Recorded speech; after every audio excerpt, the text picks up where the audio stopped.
नमस्कार दोस्तों, आज मैं आप लोगों को रुद्रप्रयाग जनपद में स्थित एक ऐसे ताल की यात्रा पे लेके जाने वाला हूँ जिसका नाम लोगों ने कम सुना है और उस ताल का नाम है नागताल। इस वीडियो में हम लोग बात करेंगे कि आप लोग नागताल तक कैसे पहुँच सकते हैं। साथ ही आप लोगों को दिखाएंगे नागताल के सुंदर नज़ारे और बताएंगे कि इसे आखिर क्यों नागताल के नाम से जाना जाता है। बिकॉज जर्नी इज नॉलेज, यानी यात्रा ही ज्ञान है। तो आइए इस ताल को समझने के लिए आपको ले चलते हैं नागताल।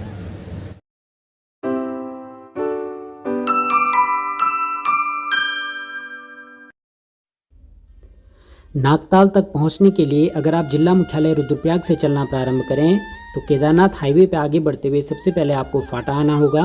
पृष्ठभूमि में जो इमेज दिख रही है वो फाटा की है। फाटा से थोड़ा सा आगे बढ़ने पे एक रोड ऊपर के लिए कटती है जो कि जामू नामक गांव तक जाती है। जामू से कुछ ही दूरी पे जमदग्नि ऋषि का एक आश्रम हुआ करता था जिसे जम्मेश्वर मंदिर के नाम से जाना जाता है, जहाँ पर एक शिवालय भी है। जम्मेश्वर मंदिर से थोड़ा सा आगे बढ़ने पर अगर आप ऊपर की ओर 2.5 किलोमीटर की दूरी तय करते हो तो आप जंगलों के बीच में बसे हुए एक विहंगम ताल नागताल तक पहुंच जाते हो। नागताल तक पहुंचने का वैकल्पिक मार्ग रविग्राम गांव से भी है और रुद्रप्रयाग से नागताल तक की कुल दूरी लगभग 69 किलोमीटर है। रहने के लिए फाटा में होटल की भी उचित व्यवस्था है।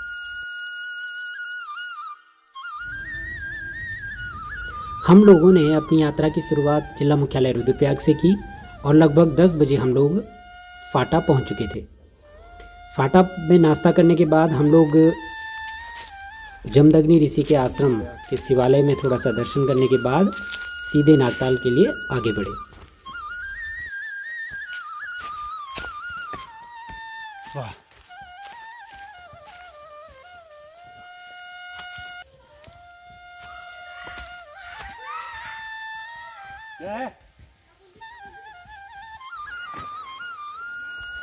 नागताल के लिए आगे बढ़ते हुए जंगलों के बीचों बीच एक बहुत ही सुंदर मंदिर स्थित है जिसको कि ननतोली मंदिर के नाम से जाना जाता है। और इस मंदिर के आगे एक बहुत बड़ा ग्राउंड है जहां पर स्थानीय लोग खेल खेलने के लिए अक्सर आया करते हैं। हमने भी मंदिर में दर्शन किए और फिर उसके बाद हम लोग आगे बढ़े नागताल की यात्रा के लिए।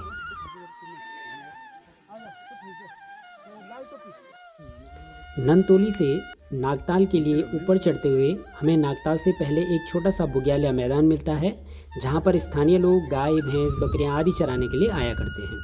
इस मैदान से हमें ऊपर की ओर न चढ़ते हुए इसके दाईं साइड में 100-200 मीटर चलना होता है और इस मैदान से 100-200 मीटर चलने के बाद आखिरकार हम पहुंच ही जाते हैं आज की यात्रा के अंतिम पड़ाव अर्थात नागताल तक।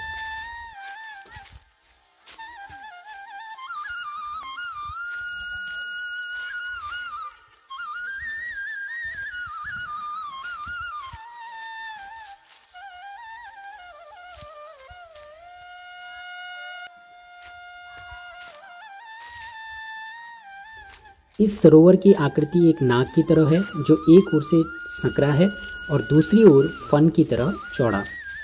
इस सरोवर से जुड़ी हुई ये भी कहानियाँ हैं कि पुराने समय में इस सरोवर में नाग निवास करते थे जो लोगों को मेले के समय दर्शन दिया करते थे।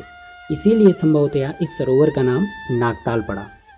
यह सरोवर केदारनाथ वन्यजीव अभयारण्य के अंतर्गत आता है और क्षेत्रीय लोग यहाँ पर पिकनिक मनाने के लिए अक्सर आया करते हैं।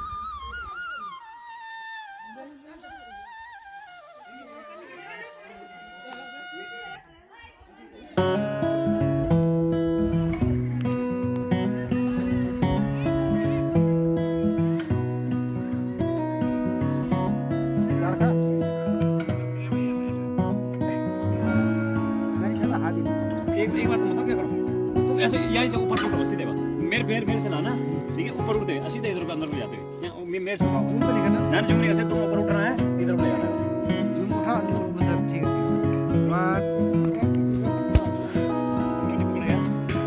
इधर मुझे बोल देता ना, लोग डायरेक्टर की जरूरत आपको बोलता डायरेक्टर की जरूरत, मुझे बोलता था उसको योगी जरूरत।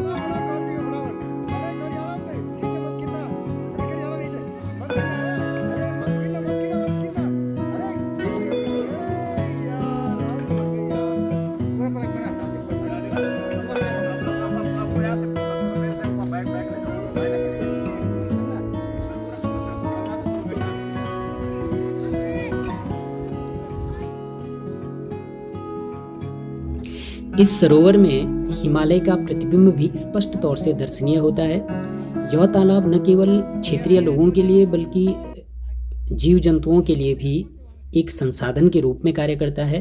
हमने लगभग 2 घंटे का समय इस सरोवर के किनारे बिताया और उसके पश्चात हम लोगों ने फाटा के लिए प्रस्थान किया और हमारी एक और यात्रा का सुखद अंत हुआ।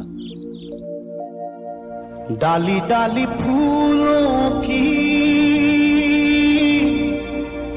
तुझको बुलाए रे मुसाफिर मेरे उत्तराखंड में, बादलों की ओढ़ के ओढ़नी वादियां गीत सुनाए मीठे मीठे मेरे उत्तराखंड में।